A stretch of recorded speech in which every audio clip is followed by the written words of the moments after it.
Poštovani građani Kruševca, do februara 2022. godine, tačnije do početka specijalne vojne operacije Ruske vojske u Ukrajini, litar motornog benzina se u Srbiji na malo prodavao po ceni od oko 175 dinara za litar.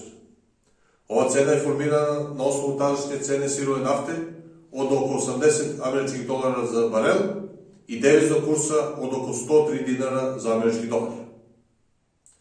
Rat u Ukrajini je doveo do velikog i naglog rasta cene sirove nafte, koja je dostigla nivo u jednom trenutku od preko 115 američkih dolara za barel. Vlada Republike Srbije je reagovala i ograničila visinu cene motornog benzina i dizel goriva u prodaji na malo u Srbiji na oko 200 dinara po litru.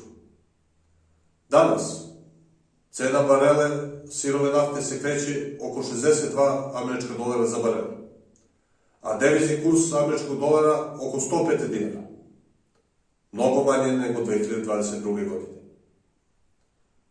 Međutim, litar motornog benzina na pumpama u Srbiji košta 183 dinara. Šta dovodi do opisanog apsurda? Da je cena sirove nafte mnogo niža nego pre 2022. godine, a cena tečnih goriva u maloprodaju znatno više. Odgovor je, naravno, u prevelikim zahvatanjima države, koje politiku cena tečnih goriva koristi kao izvor finansiranja svojih megalomanskih projekata, da bi obezbedila novac za izgradnju skupih i nepotrebnih građevina. Vlast povećava namete na tečna goriva, čija cena učestvuje u ceni koštanja apsolutno svakog proizvoda i usluge na tržištu.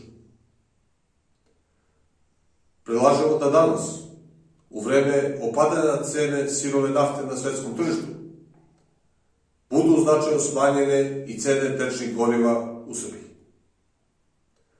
Tako bi se građanima olakšao položaj, jer bi se suzbila inflacija, koja će neminovno biti prisutna, obzirom na najnovije protekcionističke mere vlasti Sjedinjenih Američkih Država. Još važnije, umanjenjem cena tečnih goriva ojačala bi se konkurentnost domaće privrede kroz smanjenje troškova proizvodnje i prevoza, što bi bilo vrlo značajno u vremenu koje nam neposredno predstoji, u vremenu borbe za mesto na međunarodnom tržištu robe i usluga.